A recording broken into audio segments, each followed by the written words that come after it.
Baiklah, selamat pagi pemirsa. Kembali lagi bersama saya, Reslin Sidauruk di Hot News.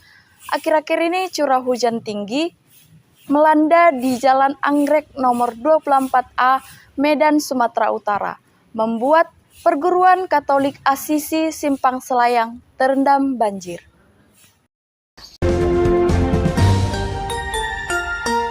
Selamat pagi, Suster. Selamat pagi, Bu Reslin. Ya, apa kabar, Suster? Oh, puji Tuhan, baik. Sebelumnya izinkan saya mengetahui nama Suster. Oh, nama saya Sister Rukun Farida Sidabutar. Saat ini tinggal di Jalan Anggrek Simpang Selayang. Baiklah, Suster Rukun, kami mau tahu informasi terbaru sekarang mengenai banjir yang sedang terjadi saat ini. Bagaimana, Suster, di wilayah Jalan Anggrek ini? Sejauh yang saya alami tidak terlalu memakan korban karena banjir itu datang tidak begitu besar. Biasanya itu kalau hujan 3 hari ya baru datang banjir, tapi dia akan surut dengan cepat begitu. Baik, Suster, selama air masih tergenang, aktivitas belajar mengajar di sana bagaimana, Suster? Ya, puji Tuhan, Bu, berjalan dengan lancar karena kami akan bergotong royong untuk membersihkannya supaya para siswa yang datang tidak mengalami kendala saat belajar begitu. Baik, Suster. Suster Rukun, kalau saya boleh tahu banjirnya ini kapan? Banjirnya itu 3 hari belakangan ini karena curah hujan sangat tinggi dan matahari tidak datang, jadi selokan agak begitu full yang di belakang rumah. Jadi ketika banjir itu datang atau hujan datang, dia akan meluap dengan sendirinya ke rumah dan menggenangi sekitar wilayah sekolah, tapi akan cepat surut. Baiklah, Suster. Apakah banjir ini sudah berulang, Suster?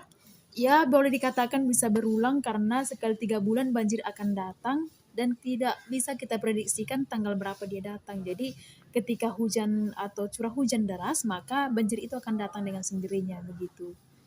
Nah, kalau boleh tahu, Suster, malam sebelum banjir itu berapa lama hujannya, Suster? Ya, banjirnya kira-kira 3 jam begitu. Kalau dia sudah jam 3 pagi, dia akan surut. Nah, di situ kami mulai sudah membersihkannya. Jadi tidak begitu sampai berhari-hari dia tergenang air di dalam rumah dan juga sekolah. Baiklah, Suster. Banjir yang terjadi itu, Suster, boleh diceritakan seluas apa dampaknya? Dampak dari banjir ini tidak seluas yang kita bayangkan itu menggenangi seluruh ruangan begitu. Kira-kira banjirnya itu sekitar 30 cm dan air yang masuk ke rumah itu tidak begitu limbah-limbah dari pabrik, tetapi itu limbah dari selokan-selokan dan juga jalan raya begitu. Nah, selain area persawahan yang ada di wilayah orang Suster, area apa lagi yang akhirnya terdampak banjir? Yang biasanya terdampak banjir itu jalan raya sehingga aspal-aspal yang ada di sana akan mengalami kerusakan sedikit, tetapi tidak terlalu begitu hebat lagi gitu. Jadi rumah-rumah tangga, rumah-rumah masyarakat yang sudah ditimbun tidak akan mengalami banjir lagi gitu. Nah, apa saja yang menjadi kerugian dari pihak sekolah akibat banjir ini? Kerugiannya itu ketika kendala air kurang memadai, jadi di situ dia kerugiannya yang sangat nampak. Kemudian barang-barang di sekolah, meja-meja itu mungkin akan mengalami lambat laun akan mengalami kebusukan dan juga rapuh, dan juga kursi-kursi dari sekolah dan rumah barang-barang yang ada di rumah begitu. Nah, apakah pagar-pagarnya juga rusak akibat banjir ini, Suster? Sejauh yang saya alami selama kurang lebih 3 tahun ini tidak begitu membuat barang-barang yang seperti besi itu terhanyut karena banjirnya itu hanya sebentar, artinya hanya dia menumpang beberapa jam saja kemudian pergi. Baiklah, Suster, kalau boleh tahu kesulitan apa saja yang dialami orang Suster ketika banjir ini datang? Kesulitan yang kami alami itu, kami harus mengangkat barang-barang itu ke atas meja, artinya barang-barang yang mudah rapuh, sehingga barang yang kami miliki tidak secepat itu membusuk. Nah, jika banjir di sekolah, di mana hampir setiap tahunnya terjadi, hal apa yang diantisipasi oleh Suster kepala sekolah dalam mengambil kebijakan tersebut? Yang dilakukan itu membuat selokan, kemudian membuat benteng-benteng, artinya batas-batas di sekitar wilayah pintu masuk ke sekolah agak sekitar 20 cm, sehingga kalau datang banjir dia tidak langsung menggenangi ruangan setiap kelas, dan juga membantu para guru untuk membersihkannya supaya lebih cepat. Jadi bagaimana suster apabila banjir datang? Apakah akan dikomunikasikan ke orang tua? Dan apakah orang tua itu akan memindahkan anaknya ke sekolah lain? Oh, tidak. Karena kalau kami itu memberitahukan kepada orang tua, maka mereka akan khawatir dan bisa jadi mengakibatkan kerugian yang sangat besar. Mereka tidak mempercayakan hanya lagi ke sekolah sisi. Jadi sejauh yang kami bisa, para suster kepala sekolah akan mengatasinya dengan cepat. Nah, berarti jika orang suster tidak mengasih tahunya kepada orang tua, berarti tidak ada kekhawatiran dari mereka. Iya, mereka tidak terlalu tahu apakah wilayah itu terkena banjir selama ini. Yang mereka tahu bahwa sekolah itu tidak pernah mengalami banjir begitu. Baiklah, sejauh ini apakah ada yang terkena sakit ketika ada banjir?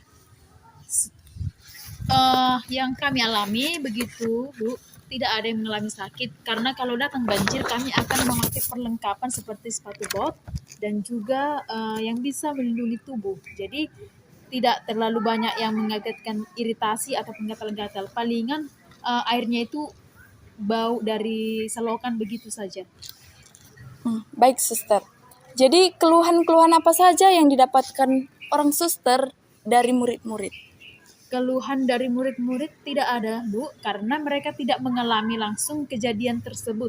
Jadi mereka datang ke sekolah, lantainya sudah kering. Jadi kamilah yang berusaha untuk membersihkannya secepat mungkin.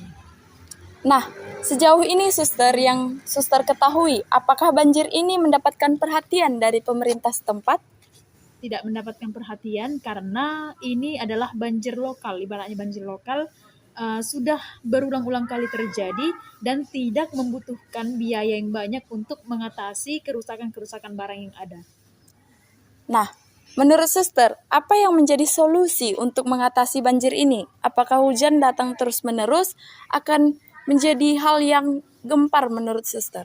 Ya, salah satu hal yang menggempar bagi kami karena ketika hujan itu sudah datang 2 hari berturut-turut, maka kami akan was-was, kemudian mengangkat bangku-bangku ke atas supaya tidak terendam banjir.